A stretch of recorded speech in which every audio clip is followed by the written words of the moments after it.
নমস্কার বন্ধুরা, মিটমিরা চ্যানেলে আপনাদের সকলকে জানাই স্বাগতম। আশা করি আপনারা সকলে ভালো আছেন। তো আসুন, আজকে আপনাদের জন্য নিয়ে এসেছি নতুন একটি রেসিপি।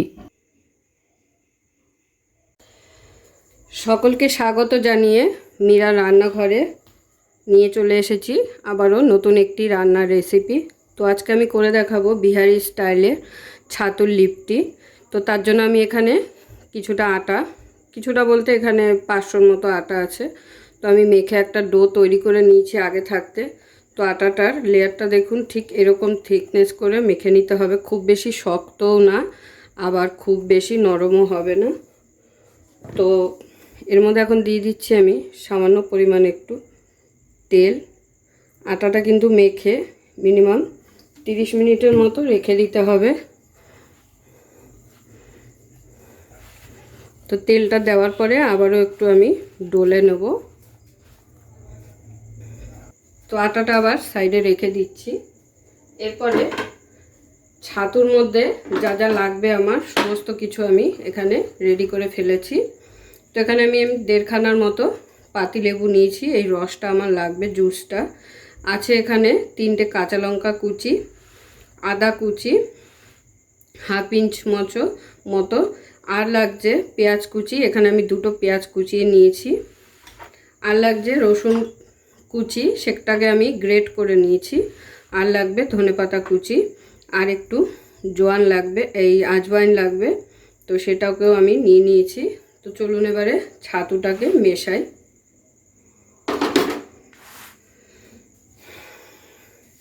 তো ছাতুটা মেশানোর জন্য আমি এখানে একটা বাটি নিয়ে নিলাম। তো এবারে বাটির মধ্যে ছাতুটা নিয়ে নেব।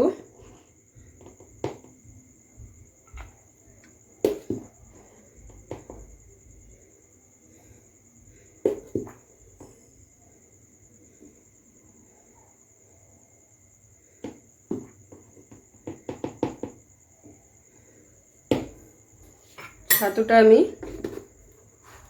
3 হাতা নিয়ে নিলাম। এরকম একটা ছোট হাতার মাপে 3 হাতা নিয়ে নিলাম। তো এবারে কি করতে হবে, এই ছাতুর মধ্যে কিন্তু এই সমস্ত জিনিসগুলোকে মেশাতে হবে। যেমন পেঁয়াজ কুচি, পেঁয়াজ পুরোটা দেব না, কারণ একটু চাটনি বানাতে হবে। তো জানেনই এইসব লিপটির সঙ্গে একটু চাটনি না হলে ভালো লাগে না। দিয়ে দেবো রসুন কুচি,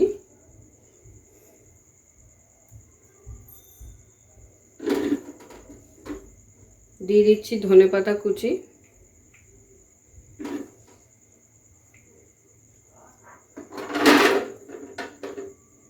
দিয়ে দিচ্ছি আদা কুচানো, আর দিয়ে দিচ্ছি লঙ্কা কুচি।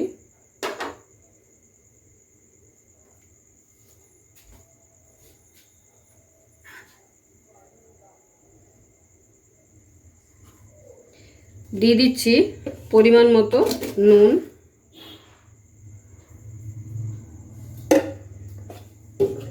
আর দিয়ে দেবো এর মধ্যে সামান্য একটু কালো জিরে। আর যে জোয়ানটা আছে সেটাকে একটু হাতের মধ্যে ঢেলে নেব। হাতের মধ্যে নিয়ে একটু এরকম ডলে দেবো, গুঁড়ো করে দেবো।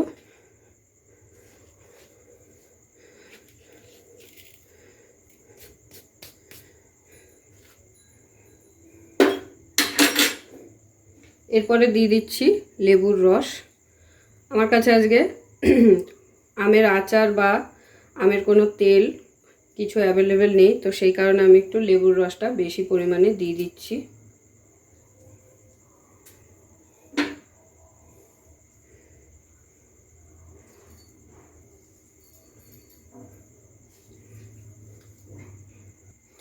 তো সমস্ত কিছু দেওয়ার পরে এটাকে খুব ভালোভাবে মিশিয়ে নিতে হবে ছাতুর সাথে। কিন্তু এইভাবে মেশালে কিন্তু হবে না, এর মধ্যে সামান্য একটু জলের ছিটে দিতে হবে। এবারে দিয়ে দিচ্ছি সামান্য পরিমাণ একটু তেল।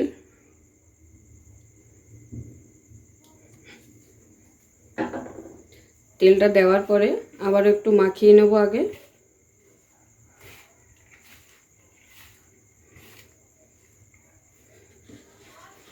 এবারে অল্প অল্প করে সামান্য একটু জলের ছিটে দিয়ে এটাকে শুকনোই কিন্তু মাখতে হবে, কিন্তু ঝরঝরে থাকবে সেইভাবে কিন্তু জল দিয়ে মাখলে হবে না, কিন্তু আবার জল প্রয়োজন হবে, কারণ এটা যাতে মুঠো করলে এইভাবে এরকম হয় সেই রকমভাবেই মাখতে হবে। তো খুব ভালোভাবে এটাকে মিশিয়ে মাখিয়ে নিতে হবে। তো দেখুন আমি কিন্তু খুবই সামান্য পরিমাণে জল এখানে ব্যবহার করলাম। এরপরে খুব ভালোভাবে মিশিয়ে নেওয়ার পরে এরকম হাতে কিছুটা নিয়ে এরকম করে দেখবেন, যদি এরকম থাকে তাহলে বুঝবেন যে আপনার ছাতুর পুরটা একদম রেডি।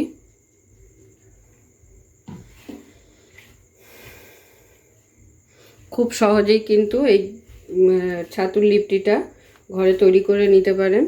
হঠাৎ করে বাড়িতে অতিথি এলে তাদের জন্যও কিন্তু এই খাবারটা চটজলদি বানিয়ে দিতে পারেন। খুবই কম উপকরণ দিয়ে কিন্তু এই লিপটিটা তৈরি করা যায়। তো একবার আমি এটা দেখে নেব। তো দেখুন এই যে সুন্দর মুঠো করলে কিন্তু দলা হয়ে যাচ্ছে, তার মানে আমার ছাতুর পুরটা একদম রেডি। তো চলুন এবারে পরের প্রসেসে চলে যাব। এরপরে আটার ডোটা নিয়ে নিয়েছি, এটা থেকে একটু একটু করে লেচি কেটে নেব। এবারে রুটি করার জন্য ঠিক যতটা লেচি কেটে নেন সেইভাবেই লেচিটা কেটে নিতে হবে। তো লেচিটা কেটে একটু এরকম গোল শেপ দিয়ে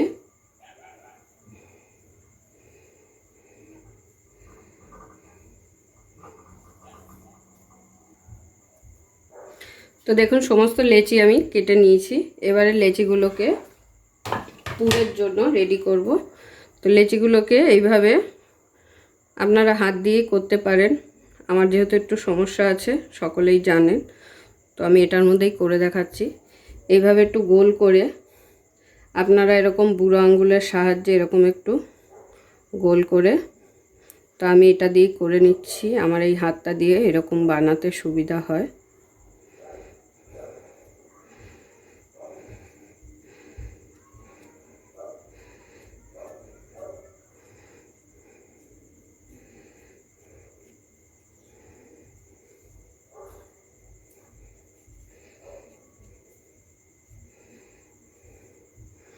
তো ঠিক এরকম গোল বাটির মতো করে এবার একটা চামচের সাহায্যে এই ছাতুর যে পুরটা রেডি করলাম সেটা এর মধ্যে নিয়ে নেব।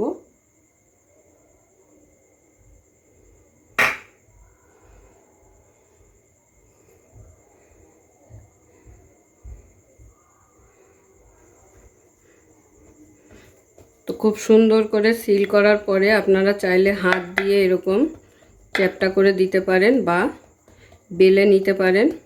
এটা কিন্তু গোল করেও করা যায়। তো একটা আমি গোল করেও দেখাবো। তো হাত দিয়ে একটু এরকম চেপে চেপে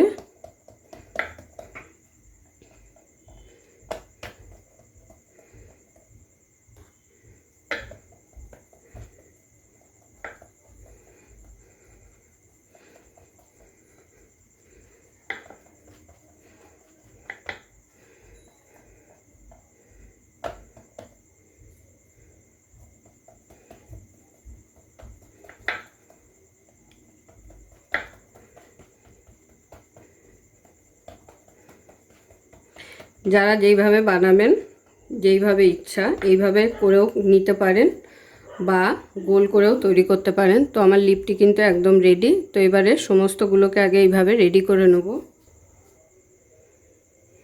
গোল করে বাটির মতো করে পুরটা ভরে নিয়ে তারপরে মুখটাকে সিল করে দিয়ে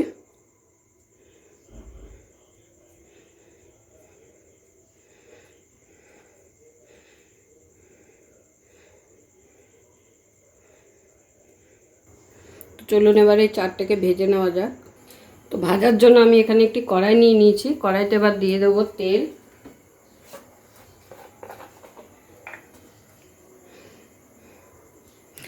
আপনাদের যেরকম ইচ্ছা সেরকম তেল দিয়ে ভাজতে পারেন। সর্ষের তেলেও ভাজা যায়, আবার সাদা তেলেও ভাজা যায়। তো আমি এখানে সর্ষের তেল দিয়ে দিলাম। তো দেখুন তেলটা কিন্তু খুব ভালোভাবে গরম হয়ে গেছে। এবারে আমি একটা একটা করে এর মধ্যে দিয়ে ভেজে নেব।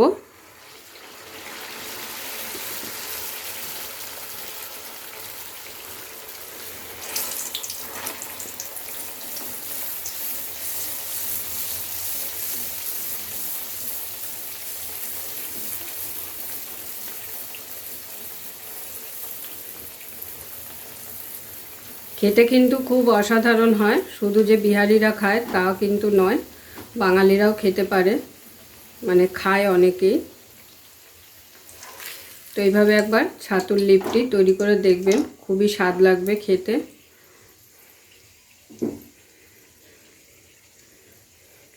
তো এর সাইড থেকে আরও একটা দিয়ে দিচ্ছি।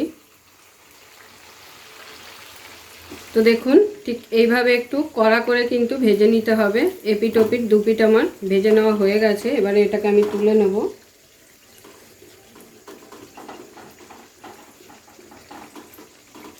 এগুলো কিন্তু দুটো খেলেই এনাফ, একদম ফুল পেট ভরে যাবে আপনার। দেখুন দেখে কতটা লোভনীয় লাগছে, আর খেতেও কিন্তু ততটাই অসাধারণ হয়।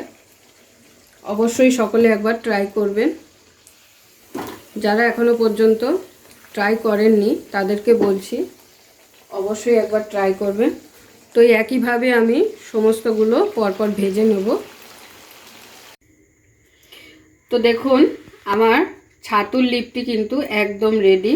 তো সঙ্গে আমি এখানে নিয়ে নিয়েছি একটু কাঁচা আমের চাটনি। তো এবারে একটা লিপটি আমি ছিঁড়ে একটু আপনাদের দেখিয়ে দিচ্ছি। এই যে দেখুন ভেতরের এই যে পুরটা ছাতুর, আর এটাকে এই আচারের সঙ্গে, আচার আপনারা যে কোনো আচার নিতে পারেন, বা ভর্তা, আলুর চোখা, বেগুন পোড়া, টমেটো পোড়া দিয়ে সেটার একটা ভর্তা বানিয়ে, বা যে কোনো রকম চাটনি দিয়ে আপনারা কিন্তু এই লিপটিটা সার্ভ করে নিতে পারেন। তো আমি এখানে কাঁচা আমের চাটনি নিয়ে নিয়েছি। তো আজকের আমার এই রেসিপি আপনাদের কেমন লাগলো অবশ্যই কমেন্ট করে কিন্তু জানাবেন।